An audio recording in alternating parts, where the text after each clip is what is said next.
Never knew I was claustrophobic until I visited this place. Hi guys, so welcome. In my adventure journey, I chose to visit Anambra State and I chose to go to the Ogbunike Cave in Ogbunike. Yeah, so this is me on the road. I was feeling so cool and chill with myself when I said, yay, let's board the car. So I got here and this is what the outside looks like. So I was just taking a video of the place and I sent my emergency contact and I said, yes, so I've arrived at Ogbunike Cave. And I just said, wow, this is just me being happy. I was at Ogbunike Cave, yeah?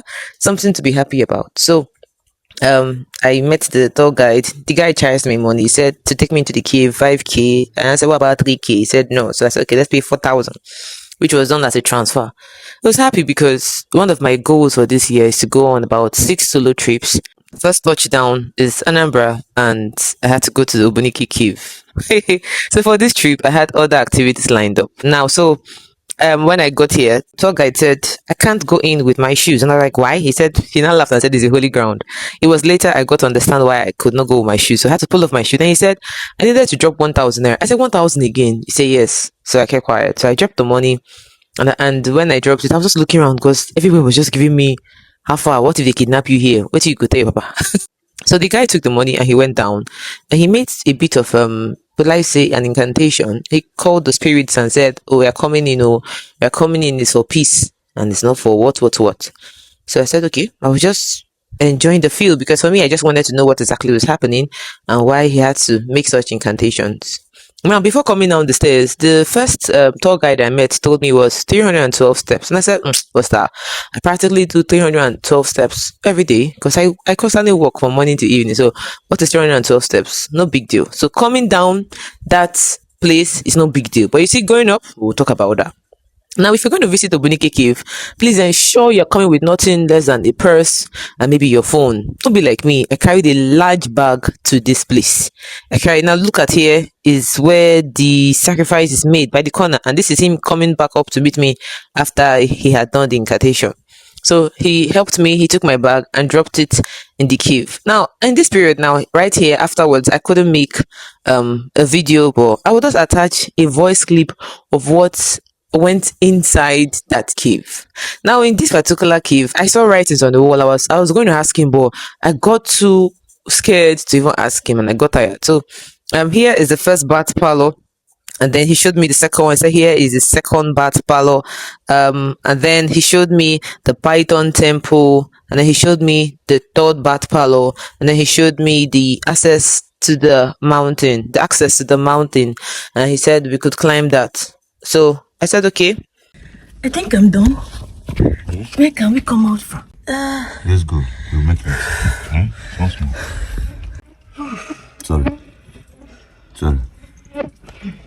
Now, this is when I came out of the cave, and I promised myself I wasn't going back. So what actually happened was that in that tunnel, the spaces are very tight. So practically I entered and I felt claustrophobic. Now this is coming out. We had gone also to the stream.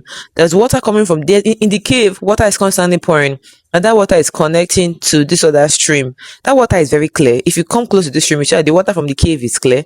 The water from the other side is not clear. Now, sorry that this video is jumpy, is moving up and down, but my voice note would explain everything to you. I practically wasn't holding my phone firm because I was finding it difficult to breathe. I was just struggling with myself. So I walked down. Yeah, that water there is water coming from the cave, and then it flows to the stream. This is the tour guide. You can see he's holding my bag. So all I have to do was to walk on barefoot and keep climbing. And afterwards, I was done. Ladies and gentlemen, I shouted bye.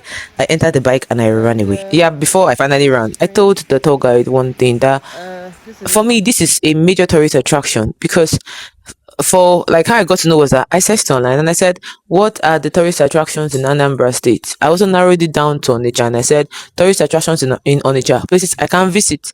And he pointed out Ogbunike Cave, Nnamdi Azikiwe Mausoleum, Family Park, this one, that one, and a few other places. So I was interested. I was intrigued to come and visit. So I told him, people are constantly coming here to do sacrifice. Like I just see things like fowl, plates, eggs, palm oil bottle, there are bowl plates, flat plates, a dead bed on the floor inside the cave.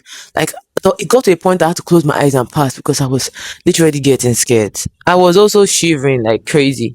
So I just gave the guy my phone. I said, "Sir, hold the phone." And I began to move on my hand and my legs inside the cave because it was tight. I couldn't also breathe. The guy said, "Don't worry, let's go to the second tunnel. But it's smaller. You can do it." I said, "Sir, I'm not doing again." He said, "Let's go to the mountain." I said, "Sir, I've seen enough for today. I'm not going." See, you see that pattern I was saying bye? It's not a joke. Oh. Immediately I came out, that sweat lasted on my body. Like the sweat refused to dry. It was from there we now went to the stream. And from the stream, I got to also notice that the stream had hot and cold. The water coming from the cave was cold water. The water that was coming from the other community into that stream was hot water. Like the temperature of the floor, this part of the floor was hot, the other part was cold. Traveling and going around and viewing things is a big deal. If you can travel to different places, admire different things around, you would certainly appreciate what God had made. So, ladies and gentlemen, this is just one of the places I visited in Anambra State, and it's the Ogbunike Cave. Whew, it was interesting. I would love to go to more places, and as I do go in my journey and my tales of adventure, I will certainly let you know more about it.